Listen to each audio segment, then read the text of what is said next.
Well, clearly the political landscape in the Middle East is in major flux, hour by hour. Revolution, protests, military intervention in Libya, and now a ceasefire. Joining me now is the Israeli Defense Minister and former Prime Minister Ehud Barak. Welcome to you. First of all, the dramatic events of the last 12 hours, the UN resolution, and now the ceasefire announcement from Libya. What do you make of it all? I hope the Prime Minister is right and it's not too late. Probably what Musa Kusa told will be followed by a ceasefire, a de facto ceasefire. But still, Gaddafi might try to trick us all by sending his people under with civilian clothes or whatever to get hold inside Benghazi without being a target for attack from the air.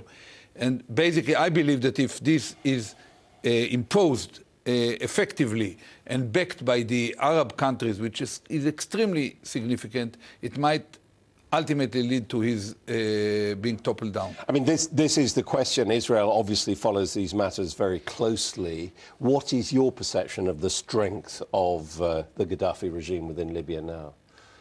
Without the power projection of the rest of the world, and without the Arab support, which basically delegitimizes him, continue being the dictator, he would have defeated the tribes.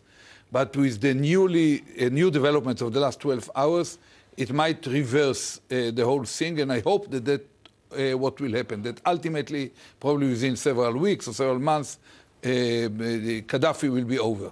Do you have any idea which regimes in the Arab world are likely to back this? I cannot predict. I can quite convinced about Egypt, where the armed forces is a very major element, that it will balance Muslim Brotherhood or whatever. And in Bahrain, if the king will take over, he will clearly open the political system much further than he did in the past. But in Libya, it's a totally tribal society.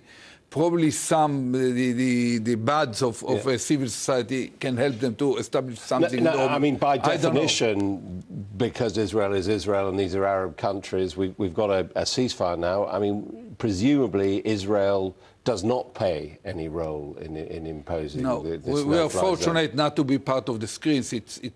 We do not pretend. I did not pretend that we can influence what happens in Egypt or in Tunisia, not to mention Libya or any other Arab leading country.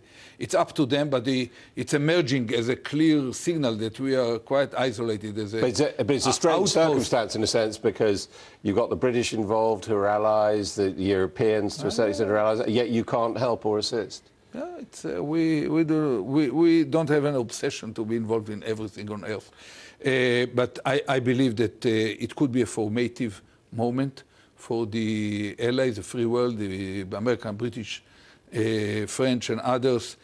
If it succeeds, it will give more self-confidence to the free world that at a certain point there is a need, in spite of all cautiousness, to be ready to act, and I hope it will succeed. Israel is very proud of its democratic record.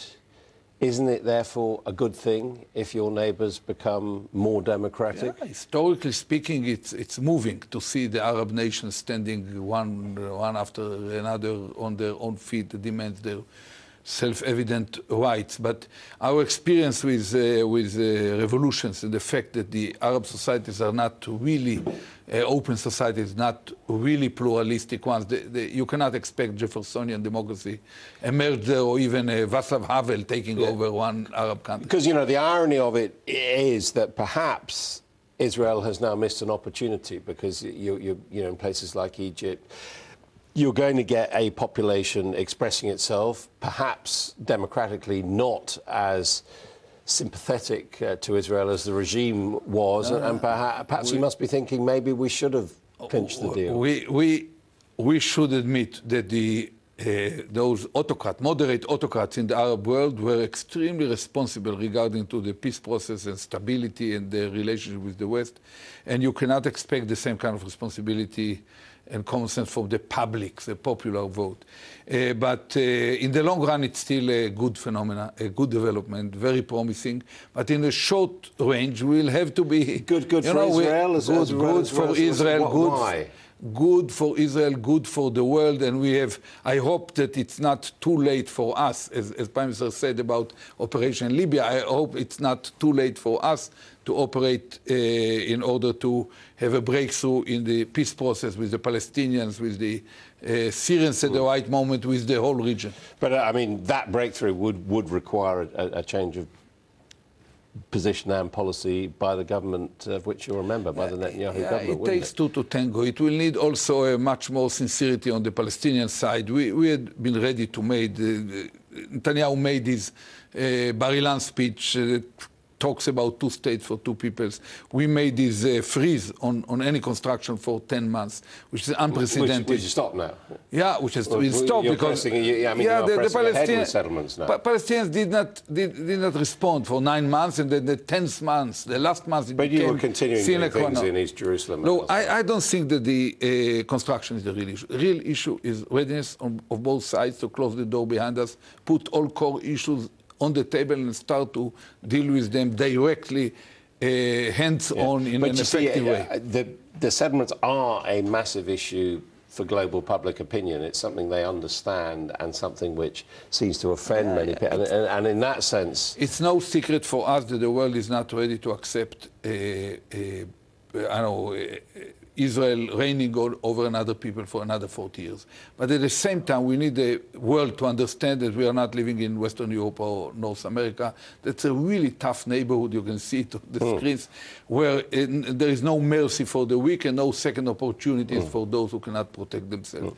And we are the strongest nation, 1,000 miles around Jerusalem. We have to act out of self-confidence. But it does seem to many people looking on that partly because of your proportional representation system, the very fragmented nature of your politics, that it's becoming harder and harder to make progress. That you're held back by the slowest member of the convoy to a certain extent. It becomes harder also for the Palestinians because they don't have Mubarak now to cry on his shoulder. They don't have the Arab League, and probably the Arab streets are not supportive of peace with Israel as the Arab leaders were.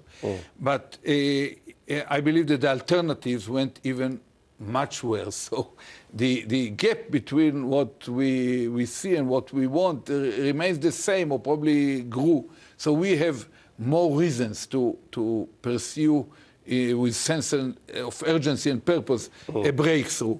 Now, technically, it's tough in Israel because Israelis see from the gut feeling, they see the last massacre of a family in isolated settlement. They see the shipment.